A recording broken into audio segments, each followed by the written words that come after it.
Welcome to Relationships Through the Looking Glass. While here in Wonderland, we're going to discuss topics and share stories to help clear up distorted views of relationships. We provide a safe place for balance and honest conversation. While each episode can help all who listen, the focus will be on the community of color. So sit back, relax, and enjoy the conversation. 10, 9, 8, 7, 6, 5, 4, 3, 2, 1. Hey everybody, welcome to episode 6. This is our live episode of Relationships Through the Looking Glass. So this is how we do our recap for the month prior. We are going to be talking about the episodes that we discussed in February and then whatever else comes up in the conversation. So just a reminder, what we did talk about was the letting go and moving forward, what that looks like when you seek mental health or seek the time to work on yourself, personal growth, and how it can be a challenge because you might have habits or people who remind you of how life was before you started doing the work and how to address that and move past that. We will also be talking about the first episode of our mini series called Our House is on Fire, where we spoke with Mr. Blackovation from All Things Black podcast about relationship violence and violence within the Black community. So we'll talk a little bit about that. Darrell's here with us this episode, so we'll be able to do some recap and share our views where that was concerned.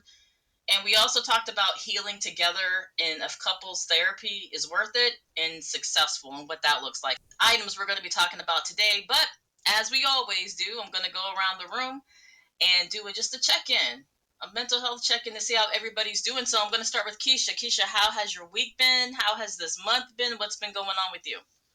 Hey, I've been having a very good week. Busy, but good. This month has been going pretty good. Some little hiccups, but good overall. Awesome. Little hiccups, it wouldn't be life if we didn't have them. It wouldn't be life if we didn't have the hiccups. Now we're going to jump to Chris. Chris, how are you doing? How has your week been? How has your month been? Week's been going on. Just had a couple things. I feel like I've been having some internal battles with myself. I'm trying to decide about kind of who I am and what I want to do and different changes I want to make. So just trying to get through that. Other than that, month's been pretty well. Nicole, how has your week been? How has your month been? Hey everyone, my week and month has been all good on this end. Awesome. And now we're going to jump over to Darrell, our special guest and my co-collaborator on these special series that we're working on. Darrell, how have you been? How's your week been? How's your month been? What's been going on? Everything's been good. I always say anything above 6 feet above ground, you can always definitely make an impact or make a difference, the next day. But yeah, everything's been good. Everything's been good. Thank you. Awesome. For me, this month, it's my birthday month. Woo, woo, woo, woo. Hold on. We have to have something for that, right? Balance it down. Let's go. No, so it's been my birthday month. It's been a challenge. All right. Wrap it up. It's been interesting. I've learned that I am not an extrovert. I am not. Keisha has been getting me out of the house on a repetition type of flow here. And I've realized this morning when I woke up, I'm exhausted. But there has been some really interesting experiences. Other than that, I don't know. I've been a horrible friend. I would say probably since this year started, I've been a horrible friend, as in being available and reaching out to people like I normally do. School's back in session. Work has been extremely taxing, and I am taking a hit for it. So because we're focusing on mental health, that's an area that I want to jump off with. Going into letting go, moving forward, some old behaviors of mine have crept back up because when you're stressed, you revert back to what you know. And my go-to method of dealing with stuff is shutting down and closing myself up. So I've been doing that. Keisha's been really good with reaching out, saying, okay, I'll give you, I don't know, Keisha, how many hours you give me? Keisha gives me a few hours, and if she doesn't hear from me, she's like, okay. Are you still there? Yeah, she has an ongoing bill. I'm going to bill her at the end of the year for all this free counseling. Yeah, she's like, "Are you still there? Are you still there?" Darrell's checked in on me a couple times. Levi from the Forefront Radio's checked in on me a couple times. Chris, and let's see who else. Both Sean. Yeah, reverting back to what you know, and that's kind of what we're going to look at with the episode 3. We had the letting go, moving forward. Was there anything about that episode that kind of stood out to you guys, or just the topic of when you start to do the work on yourself, how easy it is to fall back? Like, Chris said, this month you've been focusing on yourself and figuring out who you are. Has there been any temptation to fall back into old habits? And that's for everybody. You too, Keisha, Nicole, and Darrell. Have you ever, when you guys focus on working on yourself, there have been opportunities or times to fall back to old habits? Oh, okay. I know. For me, I tend to try.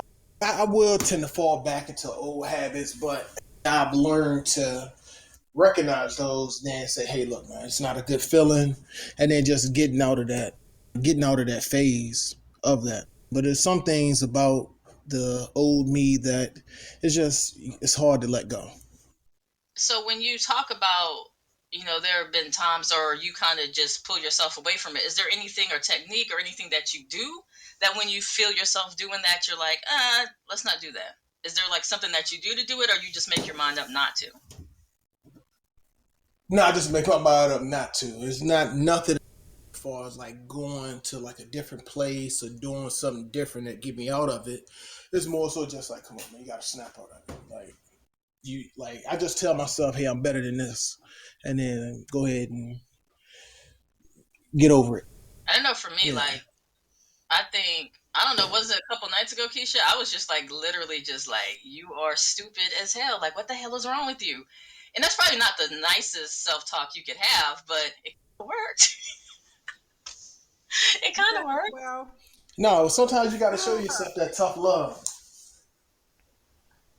And I was doing it too, in grand fashion. yeah.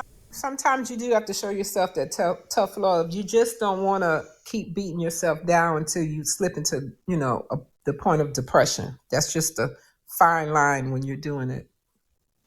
Right? And what about you, Darrell? Has there ever been a situation in life where you have moved past something, or you have healed past something, but an opportunity, a temptation, a person, or situation pokes itself around and tempts you to fall back into old patterns and old ways? Absolutely. For the most part, we are all creatures of habit. The comfortability of doing the things that we've, been so accustomed to and what makes us feel great.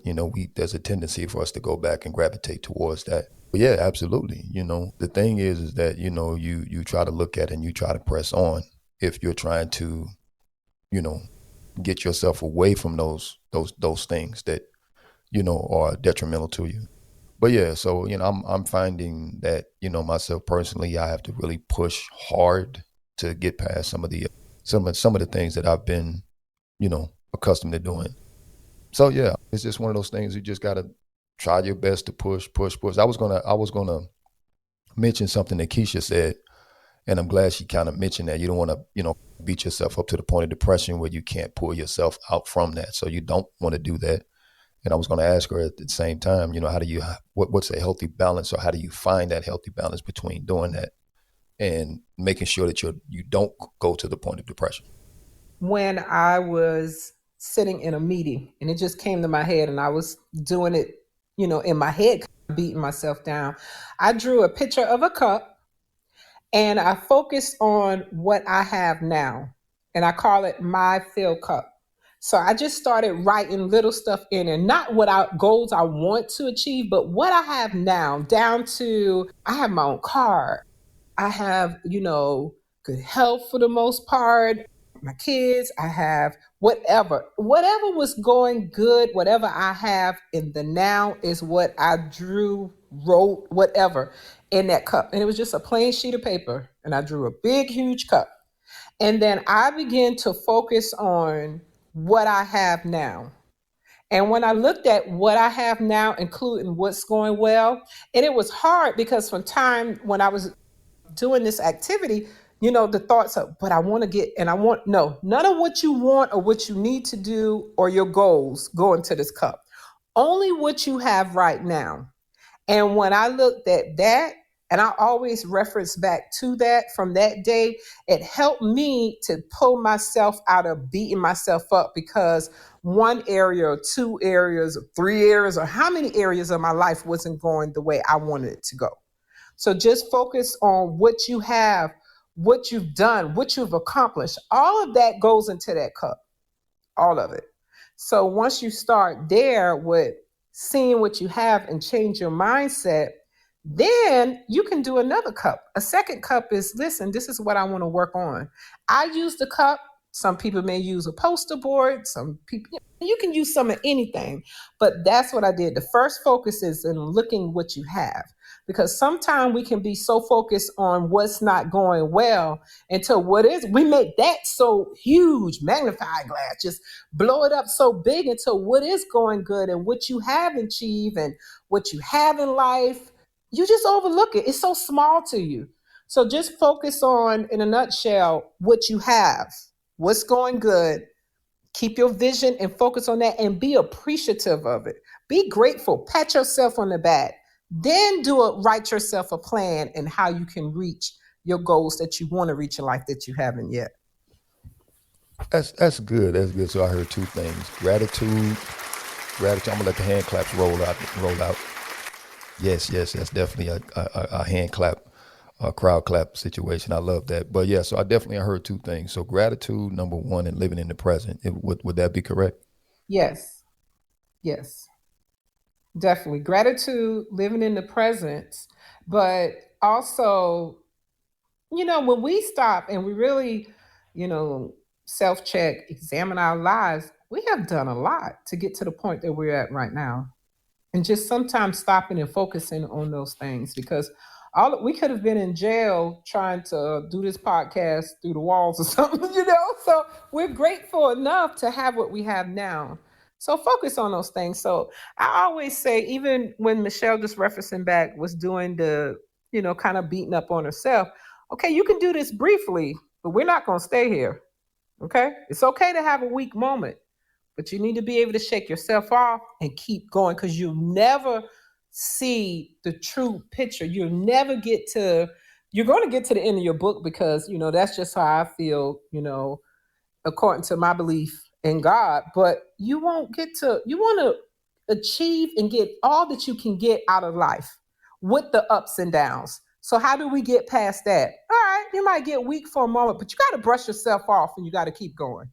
And that part is figuring out, how do you do that? And that's where a lot of people go to counseling. Even myself, I'm a therapist and I've been in counseling to figure that part out. How do I get back on track?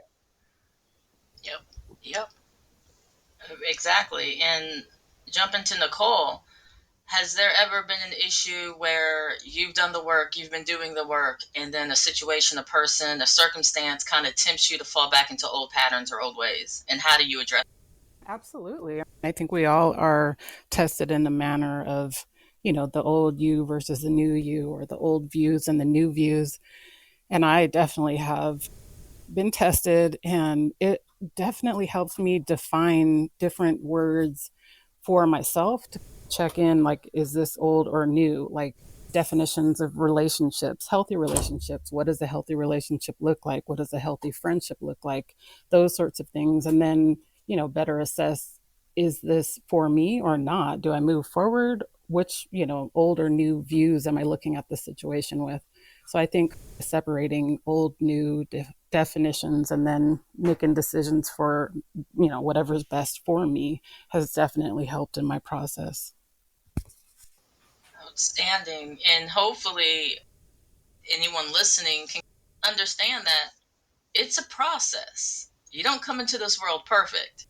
And even as you're going through life, you might think you've gone over a hump to fall right back into a hole that you have to climb out of. So it's an ongoing process. Personal growth is never ending.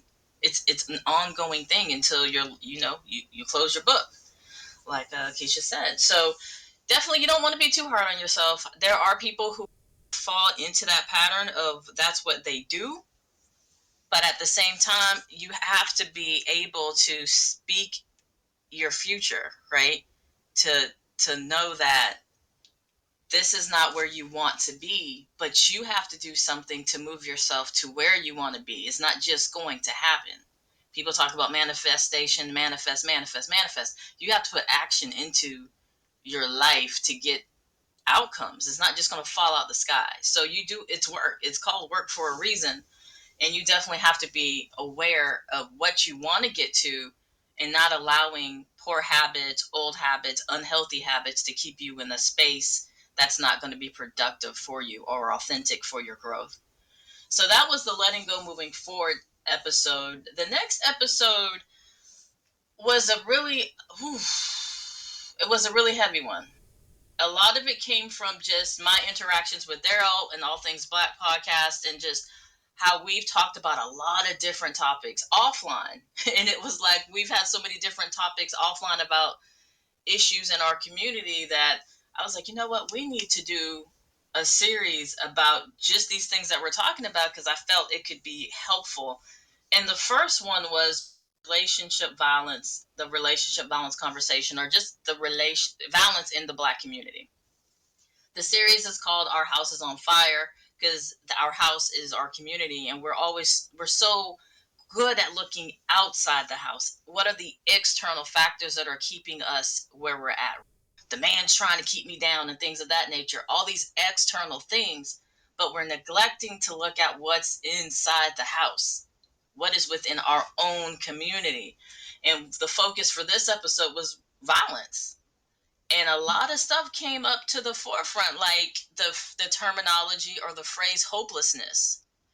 And Darrell, I'm going to ask you, just for anybody who hadn't listened, when you said the hopelessness and being devalued was the foundation of some of the issues that we're seeing within our community, kind of give us a little synopsis or a summary of what you mean and what you meant when you made that statement. Sure, I'll try to be as quick as possible. But, just through my own personal experiences and having the blessings to have a lot of elders around me that would feed me necessary information, it it developed in me, a kind of lens a different lens to look through. And so, and being able to have that information at the ready, and me reading it and me trying my best to feed on it, again, it just gave me a different lens to look through. And one of the things that I was able to observe was the fact that, a lot of us are deprived of knowledge, and a specific kind of knowledge. Because when I began to take on that knowledge, and that knowledge began to color me, I began to act different. I began to walk different. I began to talk different. And I could still navigate the circles that I was raised in, those different neighborhoods, those different circles. I could still navigate that. But when I was able to actually go into different circles, having this level of insight, or this level of knowledge, I was also able to, hold my own in those circles. And like I say, one of the things it allowed me to do was to begin to value myself a lot more. And just with that foundational knowledge that was given to me, it just made me see things a lot clearer. And I think that's what has been missing a lot in our own communities, right? Not just knowledge per se itself, but a very specific kind of knowledge that shows Black people in a different light. I'm not talking about just what happened in the 60s or the 70s or anything like that. I'm talking about beyond that. And even those of us now that are trying to, or those that, have been trying to actually give, Black people that degree of knowledge to make ourselves, better than what we are. Because right now you're still dealing with a Negro syndrome. And I hope I don't, I don't want to go off and say some of the stuff I said on the previous podcast, some of the words, but yeah, we're dealing with Negro syndrome. We're dealing with a lot of us still being devalued, and we are continuously devaluing ourselves. We're still doing that. We give more credence and more power, influence to external things instead of looking inside and saying, these things are beneath me. Like, cool, I can have the Jordans, I can have the chains, I can have all of that. But at the end of the day, I make that. that doesn't make me. And that's the thing. So if you're looking at these things as being more powerful than you or having more value than you, then yeah, it's gonna be a problem. Because every time somebody looks at you and you don't feel within yourself that you have any kind of value, somebody looks at you the wrong way, the first thing you're going to do is build up this defense. Like, why are you looking at me like that? Instead of saying, oh, cool, he's looking at me. Evidently, he's seeing something of value in me. Let me keep moving. So it's that type of thing. And I could say more, but that's basically what we were, what I was trying to get at when we had that conversation.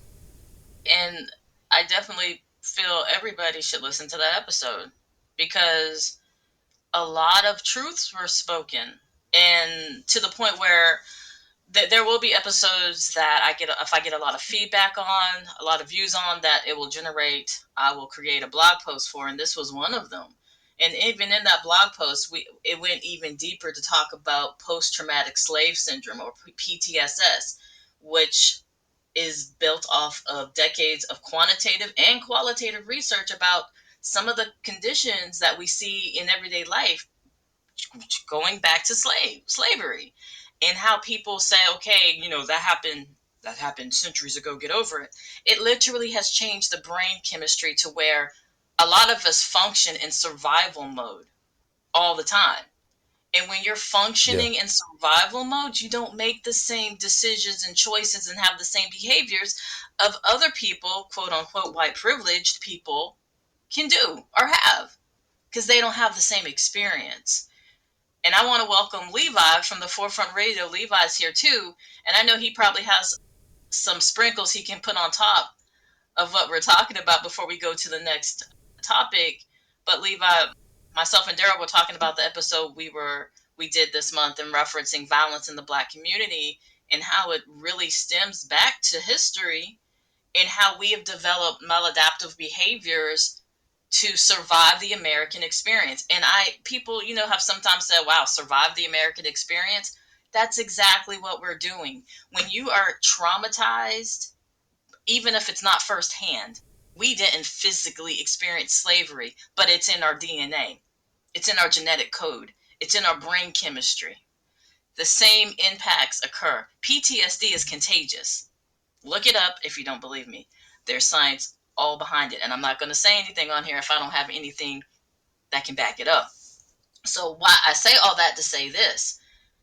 If you have a group of people who don't feel safe, we can't heal. Bottom line. Without safety, there's no healing. And the American experience for Black people, it's not a safe one. It's not. And before I go a little bit too far down this rabbit hole, Levi, do you have anything you wanted to add to this discussion before we go on to the next episode, or even Chris, Keisha, Nicole, anybody else? Sure. Peace and blessings to you all. Thank you for having me. Hope everybody is doing all right. Um, it's a lot to be said. Where do I start? The saying goes that our people are destroyed for a lack of knowledge. That direct knowledge is the knowledge of not only the laws of our Creator and how we conduct ourselves in our own kingdom that our ancestors had established with King David, King Solomon. These were all Black men that reigned in ancient times, and we forgot that was our culture. That was who we were before we came to America, to Brazil, to Haiti, to Jamaica, and all the areas of the diaspora. So my people are destroyed firstly because they don't know who they are. An elder of a church I went to would always say the Negro was manufactured as a action figure in America.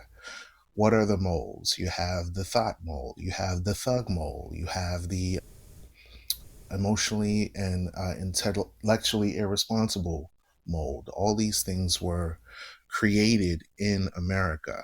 And God even talks I like about it. that, and not. Yeah, when you lose a sense of who you were and your cultural habits, your laws as a kingdom, as a nation, you have nothing to guide and direct you as how you can conduct themselves.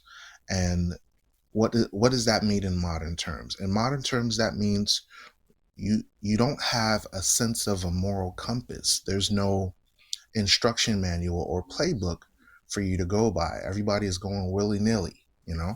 How?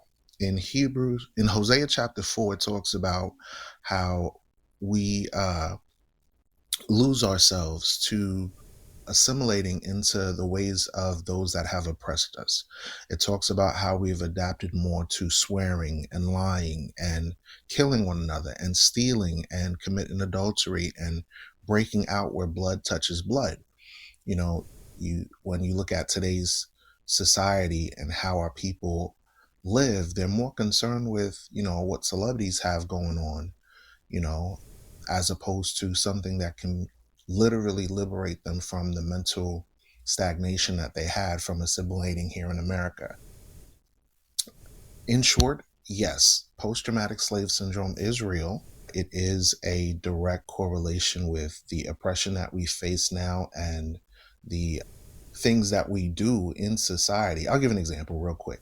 An example is you're driving home late one night, and all of a sudden red and blue lights behind you, and you're clutching your steering wheel a little bit tighter because you don't know if this traffic encounter is going to end up with you losing your life. That's the same as somebody that came from World War One, World War Two, or Iraq, and they saw bombs and explosions. And if somebody walks past them quickly without them being aware, they're startled. They're like, "Oh, what's gonna happen?" That's what happens to Black people here in America. Levi Absolutely. coming through with the come through. But just real quick, because I don't want to. I know you got other stuff you want to talk about. I just want to say what Levi just mentioned. It is an absolute that the Negro is a manufactured product of America, USA, manufactured product, and that's one of the things that I think a lot of Black people have to start to consider. Even those of us that climb corporate ladders or become those that brandish different degrees and stuff like that. That's cool. Nobody can ever take any of that away from you, but you have to understand at the outset that the Negro, the Black man, those of us that sojourn here in America, we are a manufactured product, and we have to start. Once you understand that, that means you get on the pathway to try to find out how to get out of being a manufactured product in the United States of America. More can go into that, but anyway, I just wanted to mention that and piggyback off of Brother Levi as he said that.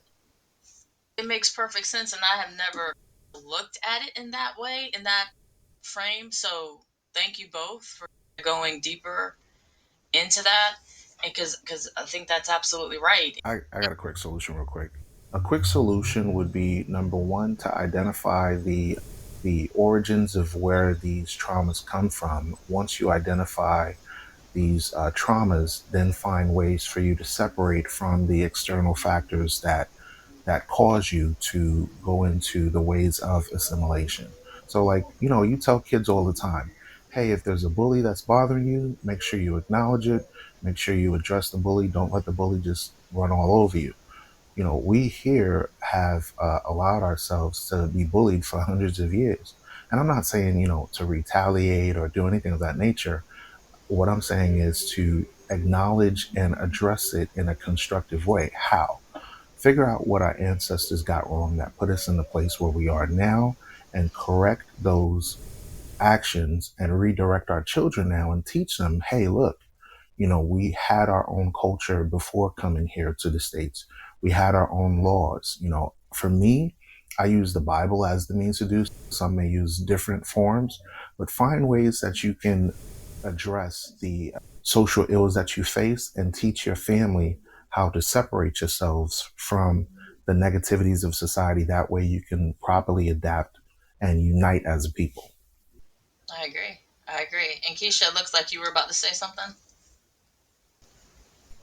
No, I was just agreeing with what the gentlemen, all of them have already said, you know, in regards to that topic. I was agreeing, just wanted to agree with them. Yeah, because at the end of the day, we have to be honest with ourselves. We, as a people, we have an issue internally. We got a hell of a lot of issues externally, absolutely. But we can't ignore the fact that internally, there's some conversations that we need to have, and that was the whole point of this mini series that I'm working on. Darrell's going to be back to talk about topics. Levi's going to come and talk about the disappearing Black family. We're going to have some conversations about Blacks in academia. So there's going to be a lot of different topics where we're focusing on what we can do internally to help ourselves grow. A lot of times we're looking for external things to support, to pull us up, but we got to do the work internally to pull each other up. And that's going to jump to our next episode, the Healing Together episode. May I say something really quick? You absolutely can. I just want to acknowledge Keisha and Nicole. I believe both you guys are in the therapy field. Is that correct? I know, Keisha, you mentioned several times that, you're a therapist. The reason I bring that up is because that is something that is wholeheartedly needed. We actually need a lot more Black people to go into the field of therapy because of the fact that we're dealing with so many different traumas and different things that are occurring speedily, fast, especially in this time frame that we're in now. Things are really moving really, really fast. And a lot of us don't know how to actually deal with that. And I'm just going to be transparent at this point. From my own experience, I have started to speak to a therapist for some things that have actually occurred in my life, and trying to find a way to, begin to either manage those things or try to find a way to completely eradicate them altogether. But people that are in those spaces are people that are qualified, that have went through the years of study to do that particular type of work. I think is immeasurable, and we need more people in those spaces to begin to help the healing process for us. Because one of the things that has been a somewhat of a stigma in our community is not really seeking therapy. You'll go to church all day long, and that's fine. That's absolutely correct. But even in the church, there's still people that are completely damaged from some of the things that they have gone through in their personal life, from babies on up until adulthood, and these things never get taken care of. Not taking anything away from the church, but at the same time, I think we still need a lot more people in those spaces to help us to navigate these things that have occurred in our lifetime. Because I know people, even some, elderly people, that still go back years and talk about some of the traumas that they've gone through, that they've never sought any kind of assistance to try to get that fixed. So again, I just want to, thank, Keisha, Nicole, those that are in that space. Brother Chris, I don't know you. I'm so sorry. There you go. No, I got you. But see, we talk like that, right? We talk like that. We chop it up. I'm gonna give you yours. But absolutely, everybody in that space, in those spaces that are doing that kind of work. And I gotta listen. If I can give y'all something every day that would minimize the effect of, you guys having to hear some of these stories, because that's another thing too. You guys have to hear quite a bit coming from your clients, and sometimes you got to find a way to get that up off of you. But yeah, I just want to commend you guys and thank you guys for even doing the work that you're doing, and that's really all I wanted. Thank you. Thank you. Because it's rough, and I don't really. Oh, go ahead, Nicole. I just wanted to commend you for actually, taking the step and heading into therapy and taking a deeper look into the things that may have affected you and your behavior. So I'm sending you gratitude for actually doing the work. Listen, it's not easy. It wasn't easy. It's still not easy. I've only been through, this is my third session, but it's just an acknowledgement piece to say, okay, maybe I need to do a little bit deeper dive to try to figure out, why I was moving the way I was moving, to correct that. Because again, it's just one of those things. And really quickly, there's a book that I forgot about years ago that somebody told me about. I never read it, but I intend to. And the book is called Pain, the Gift That Nobody Wants.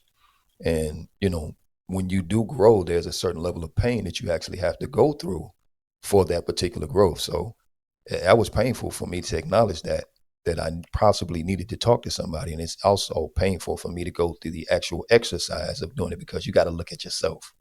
That's the biggest thing. But when that mirror is presented to you, and you have to look at everything, then you can say, you can start coming up with different things that, that you can, you can say, okay, I can get rid of this and I can keep this over here. So it's like, but yeah, it's challenging.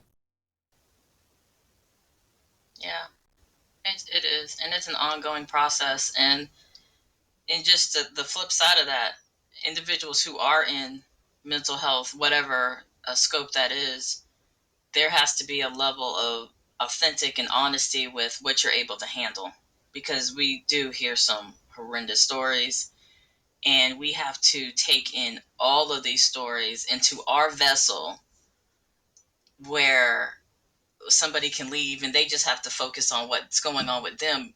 We have to deal with everything that's going on with everybody that we're associated with.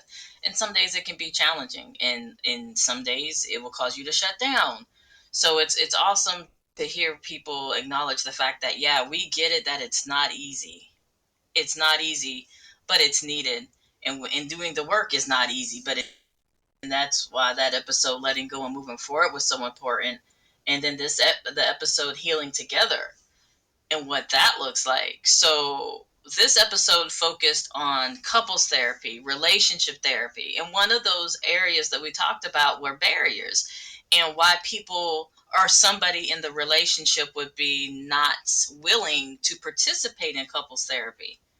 So I'm gonna throw that back out to everybody on the panel. So when you have somebody again who, like we just talked about in detail, Darrell was very detailed about those areas of why people might not want to go to therapy. If you are in a relationship, whatever type of relationship, because we talked about that too, it doesn't have to be a marriage. It could just be a committed relationship. One partner wants to go and the other one doesn't. How to address those. And we hinted to some of those ideas before, but I'm going to throw this out to Levi and Darrell to see if there's any new input from you all. If you do have a relationship or somebody comes to you and says, I want to go to therapy, I think we would benefit from it, but he doesn't want to go because he doesn't want to tell our business, or he doesn't think we need it, what would you tell that individual as it relates to the sanctity of that relationship? And that's for you, Levi and Darrell. In regards to getting therapy, I would say there's nothing wrong with self improvement. There's nothing wrong with bettering yourself in mind, body, and spirit. If it takes time for you to, acknowledge and address the concerns that you've had dealt with, whether it's through your childhood, through early adulthood, through midlife, whatever it is that you've experienced in this journey we call life, you must honor the love of oneself in order to heal, from whatever pain it is. Love your own soul. Don't degrade yourself. Don't denigrate anything that you have going on or any life experience that you've had, but love yourself to the point where you're not dwelling so much on the negativity that it overcomes you. So in regards to relations, if you're healed within, you can help another to heal, or you can, help each other to grow and build. I'm a strong advocate for families, especially within the Black community, and relationships in a positive way leading towards marriage. That's just my forte. And I think it's a lot more stability. I know that's not the case in our culture right now due to, external factors and other things related to such things. But if someone is willing to say, hey, I see an issue that needs to be addressed, I see an issue that needs to be rectified, let's take the time to address it and fix it together. And how about you, Darrell? The same question. If somebody came up to you, a family member, a loved one, a good friend, and said, look, I really feel our relationship would benefit from some type of therapy, but he doesn't want to go because XYZ. What could be something that you might be able to say to the individual who was sitting on the fence, or didn't think they needed to go, or they didn't want to go, to improve that relationship? Ooh. First and foremost, without agreement, there can be no peace or no movement. So if you're intended on being with that person and you want to move forward with that individual, it is absolutely important that you you find some semblance or measure of agreement with that individual, and get your pride out of the way and say, yes, I'm going to do this. I'm going to do this for this person, because either I care for them or I love them, and you move forward. But again, if there's no agreement, there's not going to be any movement. There's not going to be any peace, which is one of the reasons why in our community there is no unity, because we can't necessarily agree upon the direction that we need to go, as a people. So it's reflective, when you ask that question from just a relational standpoint, and for me, it moves over into our community, into our black society. Yeah, you gotta, in my opinion, you gotta get to a place where you understand the larger picture. Even if you don't necessarily think that you per se needs the healing, go for that individual, go for that person, support them. And you may find that you yourself may need to do a little bit of work your own self. So support is a really big thing. And again, get your pride out of the way. Say, hey, this is more to it than just about me. Somebody else is saying that they need some help. Support them. Yeah, that's a good way to look at it. Not making it about you, making it about us. So if somebody comes and says, "Look, I think we would benefit from going to talk to somebody," if you're making it about you, then we're missing the point, right? Because, like you said, it's a unity. It's an us. And I tell people this all the time: listen to how your partner talks. If they refer to everything as me, I, and not an us and a we, that's something that you want to think about, because there's some separation there. So when you're talking about going to therapy and they're automatically shutting it down because I don't think we need to go, or I don't, we're a we. When I'm in partnership with somebody, we're a we. It's an us. So if it's going to benefit us, then you need to be on board. And I think Nicole said that was like a deal breaker, right, Nicole? That if somebody is like, I don't want to go to therapy with you, you're like, well, then I don't think this is going to work. And I think really we need to focus on that. And go ahead, Nicole, were you going to say something? No, I was just going to agree. Like, it's, to me, we are in a committed situation, a committed relationship, and we need to be committed to moving forward. And, if therapy is one of the things that can contribute to progressing forward, then it would seem a little suspect why someone would not want to do that. So it would be a red flag for me. Absolutely. And there was something I wanted to bring up on that episode that I didn't, so I'm gonna bring it up here, since we are actually we're balanced. We have three gentlemen and three wonderful women on the stand here. So going to couples therapy together when you're still living in the same house can be a challenge. Absolutely, because stuff comes up to the surface and now you have to go home with this person. I want to get a technique or a suggestion from each person. I'm going to go around the group. So, say this is the scenario, right? So we're coming to an hour. So I want to end it on a high note, but an informational note too. So you go to therapy with your partner, couples therapy with your partner, and a huge secret comes out, or something comes out that really pisses you off, and now you have to go home to this person with this person. And it depends on how often you guys meet with your therapist. You might go back weekly, or it might be a whole month before you go back. But now you have these feelings that have been brought up to the front, or a secret has been revealed during the session. How do you maneuver with that person in the household? So I'm gonna start with Keisha. I'm gonna give you guys your rotation so you guys can prep your answer. It's gonna be Keisha, Chris, Darrell, Nicole, and then Levi. So you have to go home back with this person, your partner, and a bombshell was just dropped in therapy. What suggestions would you give that couple to live under the same roof in harmony and peace with all this information and this unsettled energy that just came up? What type of secret are we Say it talking? again, Chris. I Oh, said, it can could you hear me?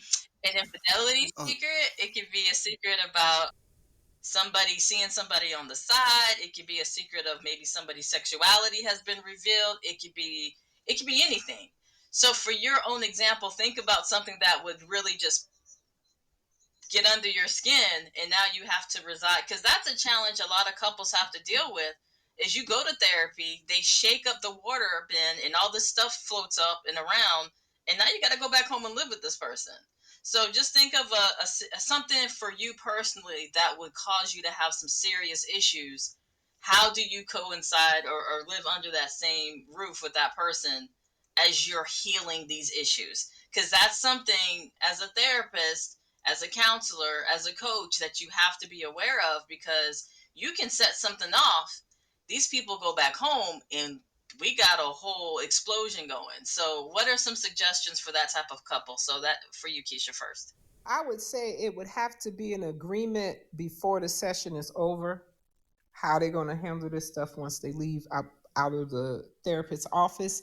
I would suggest not discussing the issue heads on right when it happens, once they leave out the door and they back home waiting for the next session.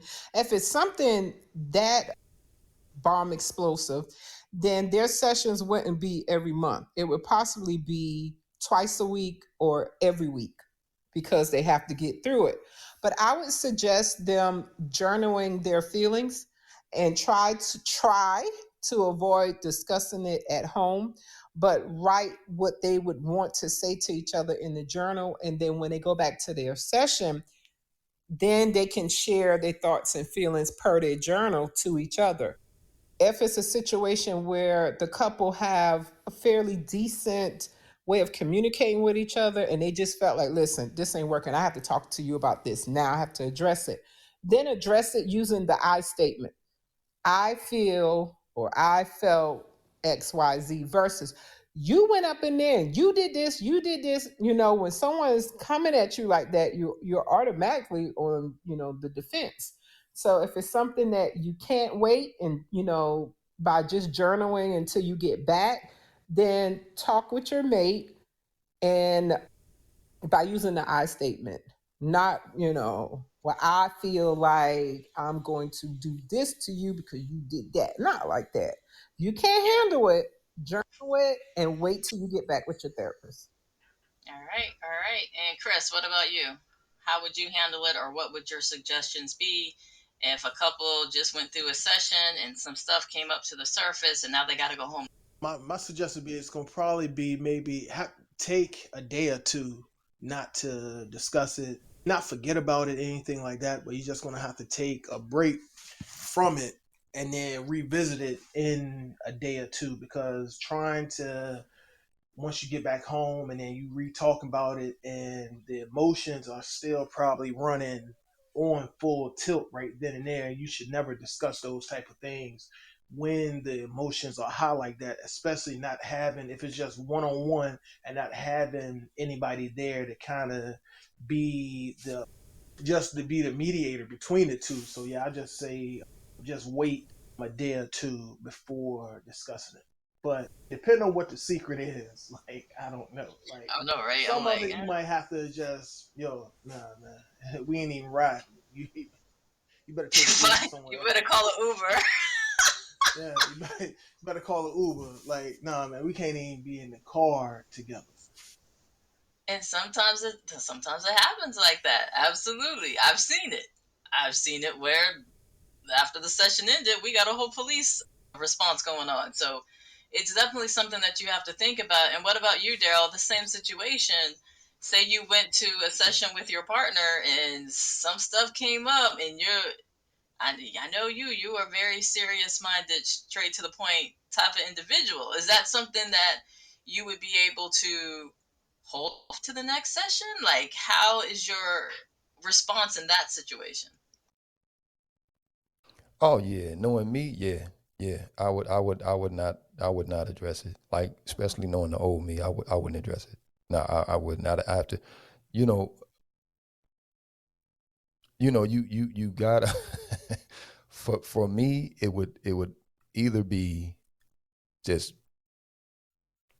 trying to do some things to get my mind off of what was just stated and not even deal with it in the moment, or you probably find me in somebody's hotel room just spending the rest of my night or something, and getting away from that situation because it's like, I know me.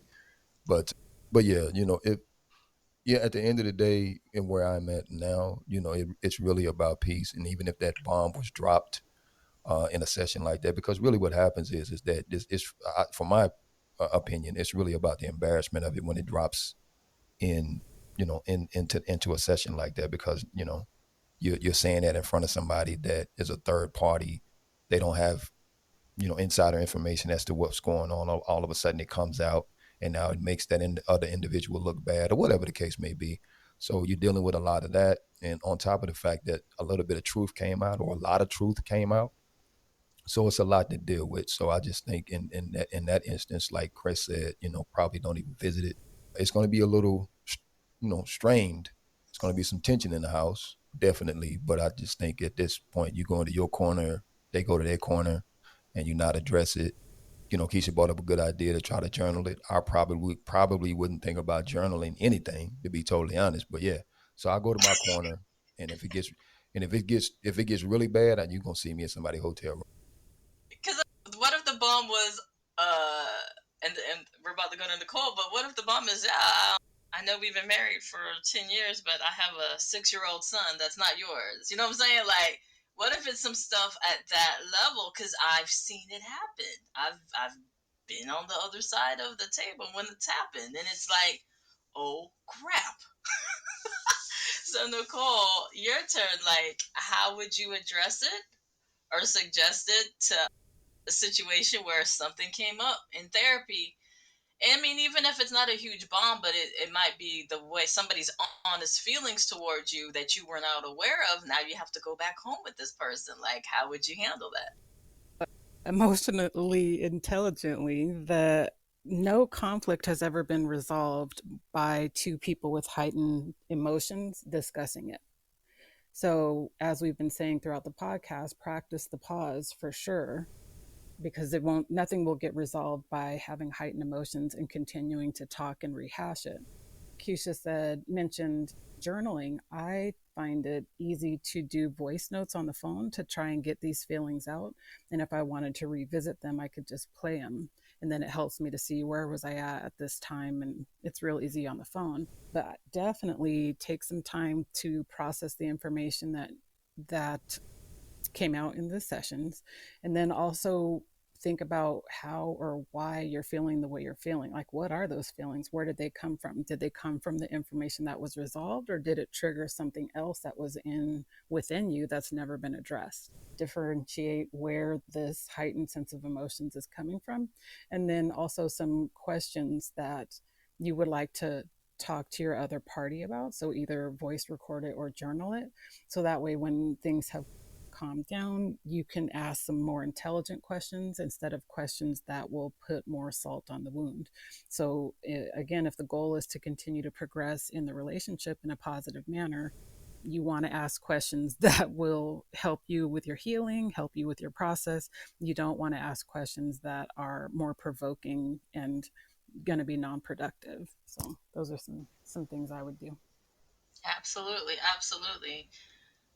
And Levi, what say ye, Levi? You just went to a session. Your girl just thinking just dropped a bomb, and now it's like, all right, your hour's up. See you guys next week. What do you do, Levi? I do not negotiate with emotional terrorists. I like peace. I like everything to be copacetic. And everyone has heard the old adage: honesty is the best policy. So if you start off with the spirit of being prideful, pride is where you remove yourself from all integrity and you're so self centered as an individual that you feel like you can't be honest with the person that you're laying in the same bed with. I absolutely consider that to be emotional terrorism. That right there is, wait, you wait until not year one, year two, year three, you wait till year 17 to sit down, and now this absolute stranger that we don't know and we're paying money for knows something that you should have told me when the child was 2 or 1, or while I was holding the bottle in his mouth. You know, while I do commend those that work in the field, such as what you guys are doing, because it's important for us to heal from these things, there are certain things that people deal with that could readily be resolved prior to even coming to those sessions. You know what I'm saying? Hey, let me prep you in advance. This is what's going on. And I need to talk about it. Let's have a third party so we're not throwing hammers at each other. You know what I'm saying? Someone that is proud, prideful, a liar, someone that is quick to do things that are underhanded, to me, that's emotionally terroristic activities. I have a zero tolerance for bullshit. I hear you. I hear you. And to me, for me, I tell people everything that was said here, absolutely. I also tell people before you speak, ask yourself, is this going to help the situation or hurt it? And that's again another example of practicing the pause. Is this what I'm about to say going to help the situation or hurt it? I'm a smartass, and anybody who knows me knows that. So a therapy session with me where something hit the fan, I know, like, I feel like you really have to be honest about yourself and what your conflict profile is. A conflict profile is basically how are you in conflict. I'm a smartass, so there's going to be one or two things that are happening. I'm going to shut down completely, and that's never a good thing. If I've shut down completely, I might be looking at the front door at this point. If I'm still engaging with you verbally, it's going to be just freaking smart ass comment after smart ass comment. Like, oh, that's how you feel? Oh, you know what I'm saying? And so it's like even understanding your partner's conflict profile is going to be helpful to know, okay, what I said in this session today has really put this person on edge because they're not even looking at me. Like, I won't make eye contact with you if I'm at that space. And if I feel like I have to leave the area, I will. Like what Darrell said, if I have to go get an Airbnb for whatever to process what happened, I'm going to do that. Just because sometimes people need time to process what's going on. The person who gave the information has already processed it, they lived it. For the person who's just hearing it, they're going to have a moment to process it. But I think what everybody has said, for anybody who finds themselves in that situation, if you're a couple or in a relationship thinking about going to therapy, emotional conversations don't work, because then I might be talking to you for a whole nother reason. Emotional conversations don't work. So spacing it out, getting that heightened energy out in other ways. If it's not journaling, if it can be anything, it could go play a game of basketball, go to the track and run. It literally can be anything to get that initial emotional energy out. And then come back to the table when you're able to intellectually have a conversation that's going to be helpful to move things forward. But if it's a situation where it's a no-brainer, like something occurred and you can't get past it, you're going to have to be honest with that too. Like Levi said, you have to be honest.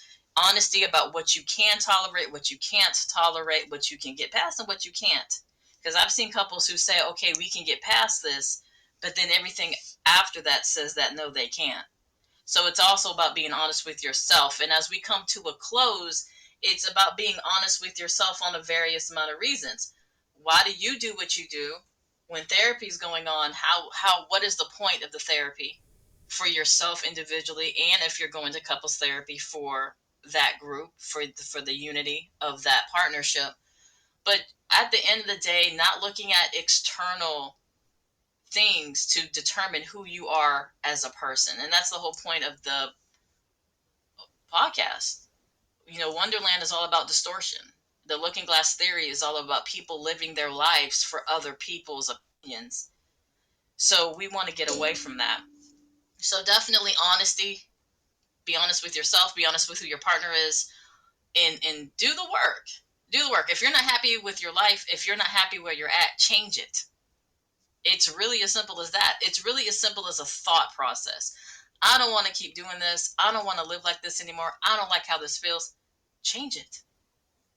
So, as we tie everything up in a bow, I'm going to go to Darrell to let everybody know where you can find him, what's going on with him. I'll go to Levi so we can get the same information from him, and then let Keisha, Chris, and Nicole close us out. So, Darrell, go ahead and let everybody know where they can find you and what projects you got going on. Thank you, Michelle. It's always a pleasure to enter your spaces and hear perspectives and opinions from, the wonderful panel that you already have that you engage in with just about every, all the time, especially on your podcast. My name is Darrell, otherwise known as Mr. Blackovation. And yes, that's Blackovation, meaning, you're talking about Black greatness in a nutshell. But I am the host and producer of the All Things Black podcast. I have not produced any episodes as of late on my podcast. However, I've been working behind the scenes, doing other things, and you guys will soon see a video component to my podcast, which is something I've been working on behind the scenes. So it's going to be on YouTube. If you're already familiar with it, I would say go to YouTube, look up the All Things Black podcast, and subscribe. Get yourself subscribed, because there's going to be some, in my opinion, some really good dialogue, some good conversation, and some things centered around movement and doing. Because you and I, Michelle, we did have a discussion about how a lot of us love to talk, but we don't necessarily like to do. And that's also putting us in a very, very bad situation in our own community. We have tons of knowledge. We got tons of information. Like, we have these conversations, just about every day. But it's about, have we gotten to the point where we have we implemented what we're talking about? So that's another whole topic of conversation. But yeah, so the All Things Black podcast, streaming platforms, Apple Podcasts, Spotify, things like that. And I'm looking forward to more of these conversations and listen to these great people say exactly what needs to be said. Thank you. And you'll also hear him on our next Our House is on Fire episode, when we talk about the challenges of mental health in our community as well. So listen for him there. And Levi, where can everybody find you, and what do you have going on? Levi, the host of the Forefront Radio. The Forefront Radio started in 2020, before the pandemic. The Forefront Radio talks about Black history according to the Bible, the history of the Israelites, and other matters. We talk about social issues, social awareness, activism, biblical insight. We inform others of these things, and we specifically target the Blacks, Hispanics, Native, Indigenous populations of the diaspora. My mission and desire is to bring forth a positive change in our community. We featured notable educators, authors, historians, doctors, and many more. We also have great music for the community of the diaspora. A little bit about the podcast itself. It's been featured on Content Creators of Color, Purifying Truths, Woke by Accident podcast, Dripping in Black, All Things Black, as well as Relationships Through the Looking Glass. We appreciate all the listeners. Available on Spotify, iHeartRadio, YouTube, and many more. Outstanding. And like I tell everybody, it's like the most in-depth Black history lesson you will ever have. Like, I'm trying to talk him into building his curriculum so he can go ahead and offer it to the planet. So we will definitely talk. And it goes back to what Darrell said: don't talk about it, be about it. Don't talk about it, be about it. Like, that's my phrase. That's my phrase. So we got Chris, Keisha, and Nicole. Like, make a book. And I was like, okay. Yeah, make a book. Do a book. Like, you already got your artist, so let's make the book. So, Chris, Keisha, Nicole, you guys have any goals coming up for this upcoming month? Any things you're looking forward to, or just any suggestions or supporting statements that you want to give to your listeners? I'll start with Chris, Nicole, and then Keisha can wrap it up. Oh yeah, no, I don't have anything particular coming up. I'm just still doing the same thing I'm doing. But I will, little word of advice, just what I always talk about, just having people just learn themselves, learn more about themselves, and then just building a better them. That's good information. How about you, Nicole? Any goals, any things coming up next month for you, or any words of advice or support for the... I wanted to add to the last topic that we were talking about. I think that it's important, if you value the relationship. I know even after you've been through counseling and heard some possibly hurtful information. But if at the end of the day you value the relationship, it is important to reconnect with that person. So, yes, you can have your space.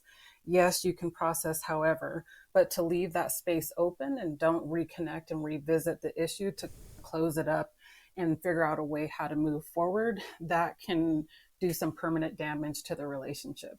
So I think it's important to close the loop. And if you're not quite ready, you're saying like, oh gosh, I still feel like I'm emotionally shook by the situation, still touch back with your partner or whatever the other person is in the relationship and just say, I need another 2 weeks. I need another day. And you know what I mean? Just check back in with them, because the longer that you stay disconnected, the more space that's permanently created in the relationship. And then it turns into an unsafe environment that it's no longer healthy. So just reconnect with your partner or readdress the issue. That makes sense. That makes sense. And just to add on to what Nicole was saying, I think it's important to voice what you need, voice your needs, and like you were saying, Nicole, we're asking for the additional 2 weeks if that's what you need to process and prepare yourself to reunite with your partner, even if it's just reuniting in conversation. Not to say that you're separated, but just to, revisit that conversation to move forth. Because just like with anything else, yes, you may have a broken bone for an example, but you have to set the bone. You have to put the cast on the bone. It all takes time before, you're healed and ready to start back. I don't know, utilizing your leg if it's a broken leg the way it was before. Same thing with situations that arrive with two people. It could be couples, could be family members or whatever. Okay, we've gotten to the nitty gritty of it. How do we build and move forward? Whether we're moving forward together or we moving forward apart. Just to add on to what Nicole was saying. Right, Just a right. real quick question. I know we're closing out. Just a real quick question. I know we're closing out, but I'd love to hear it addressed maybe the next time. That's great information. I love every last bit of that. I just want to know, what would you do if the other party is unwilling to um, come back around and revisit that? But like I say, that I just wanted to throw that out there. But I would be interested to know what, how would you resolve something like that? I That's a think Well, that crystal resolves clear, crystal clear message that is resolved. That yeah, if the other party's not willing to revisit it and they are okay with the space in between you two in the relationship, then there's no repair of that. And so then you pivot to healing yourself, healing that wound, healing, moving on, grieving that relationship, grieving what you thought it was, and move forward with what you got to do. You got to let it go, because otherwise it's going to continue to injure you. And you got to work on your healing. absolutely.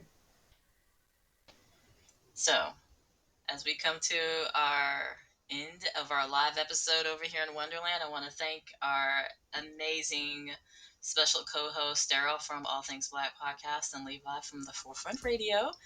It's always a pleasure to have intellectuals with us, because that is it makes my heart happy. But you guys know where to find them. You know where to find us. Check us out on our website, www.theLookingGlass.fans, and of course our Instagram and our Facebook page. And I'm sure Keisha's going to have me out again this evening. So tomfoolery and shenanigans will continue for another day as we close out February. Yeah. So watch out for some pictures and videos. I'm sure there'll be some that will be coming up. But for everybody else, you guys take care. Stay safe.